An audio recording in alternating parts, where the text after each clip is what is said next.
Bismillahirrahmanirrahim. Assalamu alaikum everyone. Hope you all guys are doing well. So our today's topic is about chemical kinetics. So today we'll discuss what is chemical kinetics, with what it deals, about the rate of chemical reaction और इसके related कुछ terms हैं जो कि आज हम discuss करेंगे.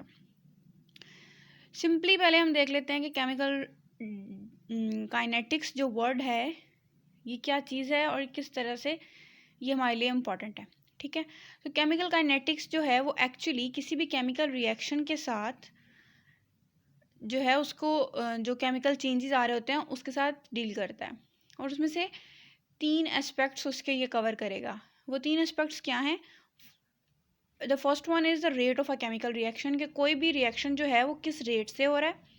Secondly वो देखेगा कि कोई डिफरेंट फैक्टर्स लाइक कोई टेम्परेचर, प्रेशर, कंसनट्रेशन की चेंजिंग जो हम करेंगे उसका किसी केमिकल रिएक्शन के ऊपर क्या अफेक्ट होगा. थर्डली केमिकल काइनेटिक्स जो है वो हमें बताता है कि किसी रिएक्शन का मैकेनिज्म क्या है, वो किस मैकेनिज्म के ज़रिए जो है वो टेक प्लेस हो रहा है कोई भी रिएक्शन. ठीक है, तो फर्स्ट हम देख लेते हैं कि रेट ऑफ केमिकल रिएक्शन से क्या मुराद है. एक्चुअली किसी भी रिएक्शन का, केमिकल रिएक्शन का रेट उसका स्पीड होता है जिसके साथ कोई भी रिएक्शन प्रोसीड कर रहा है. So we can define the rate of a chemical reaction as the speed with which a reaction proceeds. So हम इसको एक एग्जांपल से जो है वो अंडरस्टैंड कर सकते हैं बेटरली.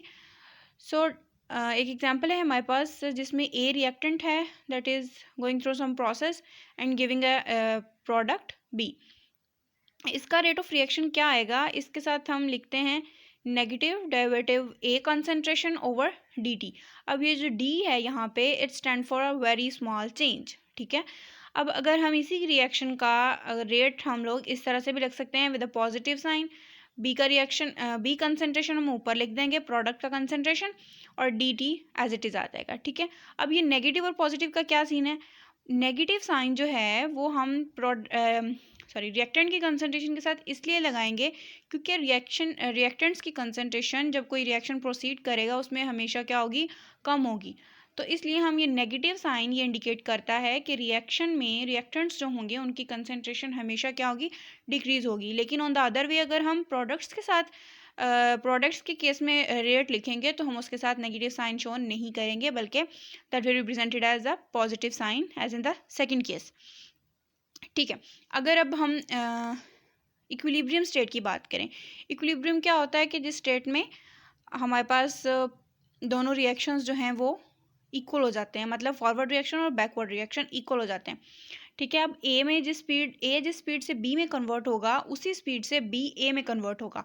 उस कंडीशन में क्या होता है, ये दोनों रेट्स जो हैं वो हमारे पास इक्वल आ जाते हैं. तो हम इनको एट इक्विलिब्रियम हमने इनको इक्वल साइन से शो कर दिया है. ठीक है, अब यहाँ पे जो कंसंट्रेशन ये जो हमने बॉक्स बनाया, ये ब्रैकेट जो हैं ये क्या इंडिकेट कर रहे हैं, that are actually indicating the concentration of reactants और products in the unit that is moles per decimetre cube.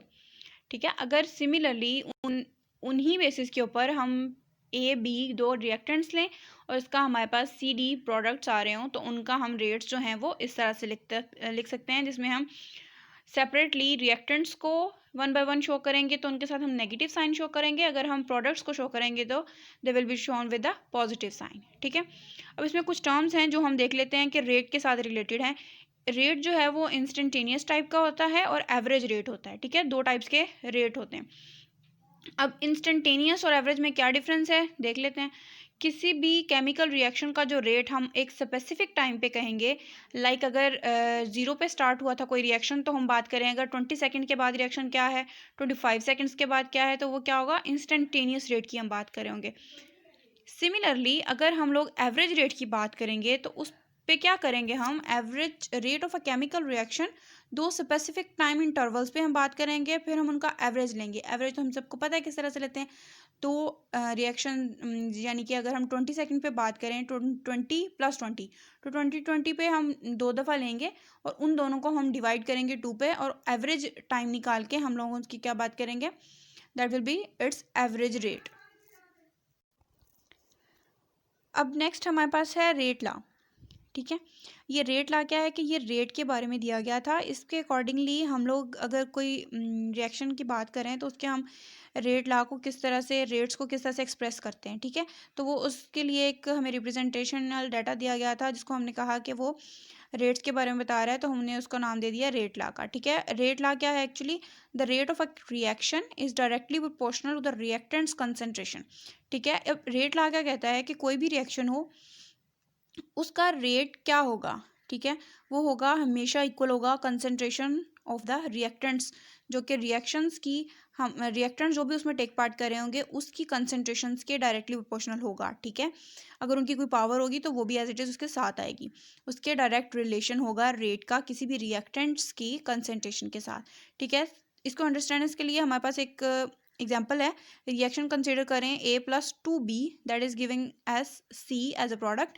तो इसका रेट का रिलेशन होगा डायरेक्टली रिलेटेड होगा with concentration of A and B, और B का स्क्वायर यहाँ पे इसलिए आएगा क्योंकि हम उसको कंसीडर करें 2 B जो है वो टेकिंग पार्ट कर रहे हैं इस रिएक्शन के अंदर, ठीक है। तो रेट क्या आ जाएगा इस रिएक्शन का, हम अगर प्रोपोर्शनलिटी साइन खत्म कर दें तो हम एक कांस्टेंट इंट्रोड्यूस करा देंगे के A कंसंट्रेशन और B कंसंट्रेशन का स्क्वायर। इसके एग्जांपल ले लेते हैं हम, हाइड्रोजन आयोडीन के साथ रिएक्शन कर रहा है तो हमारे पास हाइड्रोजन आयोडाइड बन रहा है, उसके 2 मॉलिक्यूल्स बन रहे हैं, तो इसका रेट क्या आ जाएगा, H2 की concentration and I2 concentration directly related है और K हमारे पास प्रोपोर्शनलिटी कांस्टेंट आ गया। अब इसके अंदर कुछ टर्म्स हैं इंपॉर्टेंट, मॉलिक्यूलैरिटी रिएक्शन रेट के मुतालिक होती है और ऑर्डर। इसको देख लेते हैं क्या होती है। मॉलिक्यूलैरिटी क्या होता है एक्चुअली, जो भी मॉलिक्यूल्स का नंबर, एक रिएक्शन में कितने मॉलिक्यूल्स टेक पार्ट कर रहे हैं वो उस किसी भी रिएक्शन का मॉलिक्यूलैरिटी नंबर होता है, ठीक है। हमारे पास इस केस में Br2 जो है उसको अगर उसकी जो ब्रेक डाउन कर रहे हैं हम, तो ये इसकी मॉलिक्यूलैरिटी क्या आएगी, एक मॉलिक्यूलैरिटी आएगी क्योंकि एक मॉलिक्यूल जो है इसमें टेक पार्ट कर रहा है। सेकंड रिएक्शन में ये डाई मॉलिक्यूलर आ जाएगा, और थर्ड वन रिएक्शन में जहाँ पे हम NO और O2 का रिएक्शन करा रहे हैं, 2 मॉलिक्यूल्स ले रहे हैं हम NO के और 1 मॉलिक्यूल ले रहे हैं हम ऑक्सीजन का, तो इसमें टू जो मॉलिक्यूल्स हैं वो प्रोड्यूस हो रहे हैं NO2 के, तो ये एक हमारे पास ट्राई मॉलिक्यूलर रिएक्शन आएगा क्योंकि हम 2 यूज़ कर रहे हैं NO और 1 मॉलिक्यूल यूज़ कर रहे हैं ऑक्सीजन का। इसकी मॉलिक्यूलैरिटी डेफिनेटली क्या आ जाएगी, ट्राई मॉलिक्यूलैरिटी आ जाएगी इसकी, ठीक है। नेक्स्ट वन है हमारे पास ऑर्डर क्या होता है। Order of a reaction is a sum of exponents of concentration terms in the rate of in any rate equation, ठीक है। तो ऑर्डर जो होगा वो हमारे पास हमेशा 0 से स्टार्ट होकर एक होल नंबर होगा और वो कभी भी नेगेटिव नहीं होगा, कभी पॉइंट्स में नहीं होगा, ठीक है। और ये मॉलिक्यूलैरिटी कभी 0 नहीं हो सकती। अब इसका हम फर्दर जो है order, first order, second order, third order reaction जो हैं होते हैं वो हम इंशाल्लाह नेक्स्ट वीडियोज़ में उनको स्टडी करेंगे, ठीक है। That's all for today, stay tuned, अल्लाह हाफिज़। बिस्मिल्लाहिर्रहमानिर्रहीम, अस्सलाम वालेकुम everyone, hope you all guys are doing well. So our today's topic is about chemical kinetics. So today we'll discuss what is chemical kinetics, with what it deals, about the rate of chemical reaction, और इसके related कुछ terms हैं जो कि आज हम discuss करेंगे। Simply पहले हम देख लेते हैं कि केमिकल काइनेटिक्स जो वर्ड है ये क्या चीज़ है और किस तरह से ये हमारे लिए इम्पॉर्टेंट है, ठीक है। तो केमिकल काइनेटिक्स जो है वो एक्चुअली किसी भी केमिकल रिएक्शन के साथ जो है उसको जो केमिकल चेंजेस आ रहे होते हैं उसके साथ डील करता है, और उसमें से 3 एस्पेक्ट्स उसके ये कवर करेगा। वो 3 एस्पेक्ट्स क्या हैं, the first one is the rate of a chemical reaction, कि कोई भी रिएक्शन जो है वो किस रेट से हो रहा है। सेकेंडली वो देखेगा कि कोई डिफरेंट फैक्टर्स लाइक कोई टेम्परेचर, प्रेशर, कंसनट्रेशन की चेंजिंग जो हम करेंगे उसका किसी केमिकल रिएक्शन के ऊपर क्या अफेक्ट होगा। थर्डली केमिकल काइनेटिक्स जो है वो हमें बताता है कि किसी रिएक्शन का मैकेनिज्म क्या है, वो किस मैकेनिज्म के ज़रिए जो है वो टेक प्लेस हो रहा है कोई भी रिएक्शन, ठीक है। तो फर्स्ट हम देख लेते हैं कि रेट ऑफ केमिकल रिएक्शन से क्या मुराद है। एक्चुअली किसी भी रिएक्शन का, केमिकल रिएक्शन का रेट उसका स्पीड होता है जिसके साथ कोई भी रिएक्शन प्रोसीड कर रहा है। So we can define the rate of a chemical reaction as the speed with which a reaction proceeds. So हम इसको एक एग्जाम्पल से जो है वो अंडरस्टैंड कर सकते हैं बेटरली। सो एक एग्जांपल है हमारे पास जिसमें ए रिएक्टेंट है that is going through some process and giving a product B. इसका रेट ऑफ रिएक्शन क्या आएगा, इसके साथ हम लिखते हैं negative derivative A concentration over D T. अब ये जो डी है यहाँ पे it stand for a very small change, ठीक है। अब अगर हम इसी रिएक्शन का रेट हम लोग इस तरह से भी लिख सकते हैं with a positive sign. B का रिएक्शन बी कंसंट्रेशन हम ऊपर लिख देंगे प्रोडक्ट का कंसंट्रेशन और D T as it is आ जाएगा, ठीक है। अब ये नेगेटिव और पॉजिटिव का क्या सीन है, नेगेटिव साइन जो है वो हम रिएक्टेंट की कंसंट्रेशन के साथ इसलिए लगाएंगे क्योंकि रिएक्टेंट्स की कंसंट्रेशन जब कोई रिएक्शन प्रोसीड करेगा उसमें हमेशा क्या होगी, कम होगी। तो इसलिए हम ये नेगेटिव साइन ये इंडिकेट करता है कि रिएक्शन में रिएक्टेंट्स जो होंगे उनकी कंसंट्रेशन हमेशा क्या होगी, डिक्रीज होगी। लेकिन ऑन द अदर वे अगर हम प्रोडक्ट्स के साथ प्रोडक्ट्स के केस में रेट लिखेंगे तो हम उसके साथ नेगेटिव साइन शो नहीं करेंगे बल्कि that will represented as a positive sign as in the second case, ठीक है। अगर अब हम इक्विलिब्रियम स्टेट की बात करें, इक्विलिब्रियम क्या होता है कि जिस स्टेट में हमारे पास दोनों रिएक्शंस जो हैं वो इक्वल हो जाते हैं, मतलब फॉरवर्ड रिएक्शन और बैकवर्ड रिएक्शन इक्वल हो जाते हैं, ठीक है। अब ए जिस स्पीड से बी में कन्वर्ट होगा उसी स्पीड से बी ए में कन्वर्ट होगा। उस कंडीशन में क्या होता है, ये दोनों रेट्स जो हैं वो हमारे पास इक्वल आ जाते हैं। तो हम इनको एट इक्विलिब्रियम हमने इनको इक्वल साइन से शो कर दिया है, ठीक है।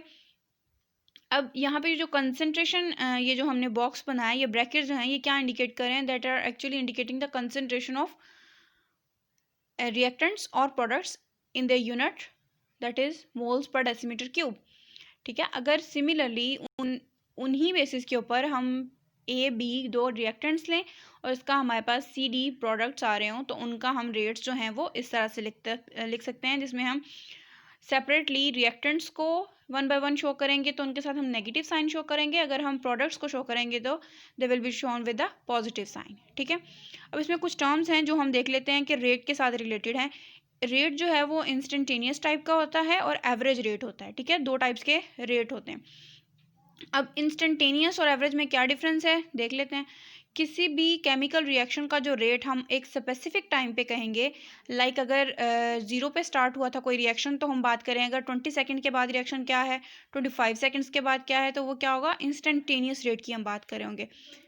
सिमिलरली अगर हम लोग एवरेज रेट की बात करेंगे तो उस पे क्या करेंगे, हम average rate of a chemical reaction दो स्पेसिफिक टाइम इंटरवल्स पे हम बात करेंगे, फिर हम उनका एवरेज लेंगे। एवरेज तो हम सबको पता है किस तरह से लेते हैं। तो रिएक्शन यानी कि अगर हम 20 सेकंड पे बात करें 20 + 20 तो 20 पे हम 2 दफ़ा लेंगे और उन दोनों को हम डिवाइड करेंगे 2 पे और एवरेज टाइम निकाल के हम लोग उसकी क्या बात करेंगे, that will B it's average rate. अब नेक्स्ट हमारे पास है रेट लॉ, ठीक है। ये रेट लॉ क्या है कि ये रेट के बारे में दिया गया था, इसके अकॉर्डिंगली हम लोग अगर कोई रिएक्शन की बात करें तो उसके हम रेट लॉ को किस तरह से, रेट्स को किस तरह से एक्सप्रेस करते हैं, ठीक है। तो वो उसके लिए एक हमें रिप्रेजेंटेशनल डाटा दिया गया था जिसको हमने कहा कि वो रेट्स के बारे में बता रहा है, तो हमने उसका नाम दे दिया रेट लॉ का, ठीक है। रेट लॉ क्या है, actually the rate of a reaction is directly proportional to the reactants concentration, ठीक है। अब रेट लॉ क्या कहता है कि कोई भी रिएक्शन हो उसका रेट क्या होगा, ठीक है, वो होगा हमेशा इक्वल होगा कंसंट्रेशन ऑफ द रिएक्टेंट्स, जो कि रिएक्शंस की हम रिएक्टेंट्स जो भी उसमें टेक पार्ट कर रहे होंगे उसकी कंसंट्रेशंस के डायरेक्टली प्रोपोर्शनल होगा, ठीक है। अगर उनकी कोई पावर होगी तो वो भी एज इट इज़ उसके साथ आएगी, उसके डायरेक्ट रिलेशन होगा रेट का किसी भी रिएक्टेंट्स की कंसंट्रेशन के साथ, ठीक है।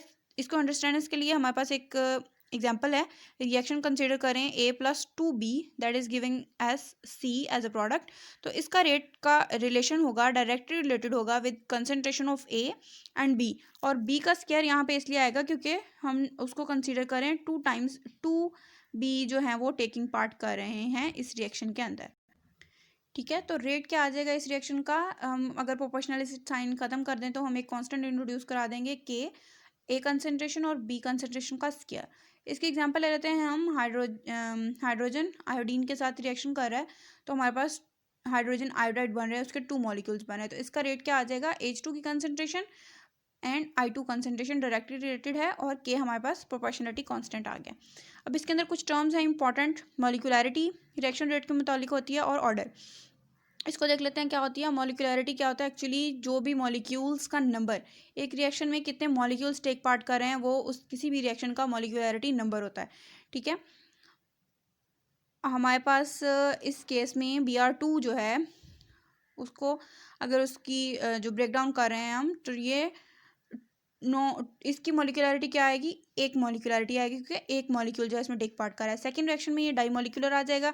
और थर्ड वन रिएक्शन में जहाँ पे हम NO और O2 का रिएक्शन करा रहे हैं, 2 मॉलिक्यूल्स ले रहे हैं हम NO के और 1 मॉलिक्यूल ले रहे हैं हम ऑक्सीजन का, तो इसमें टू जो मॉलिक्यूल्स हैं वो प्रोड्यूस हो रहे हैं NO2 के।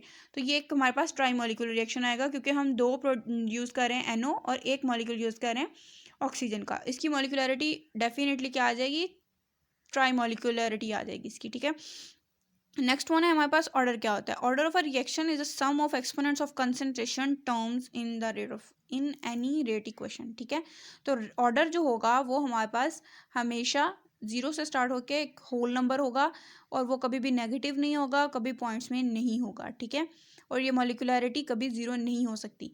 अब इसका हम फर्दर जो है order, first order, second order, third order reaction जो हैं होते हैं, वो हम इंशाल्लाह नेक्स्ट वीडियोज़ में उनको स्टडी करेंगे। ठीक है, that's all for today, stay tuned, अल्लाह हाफिज़।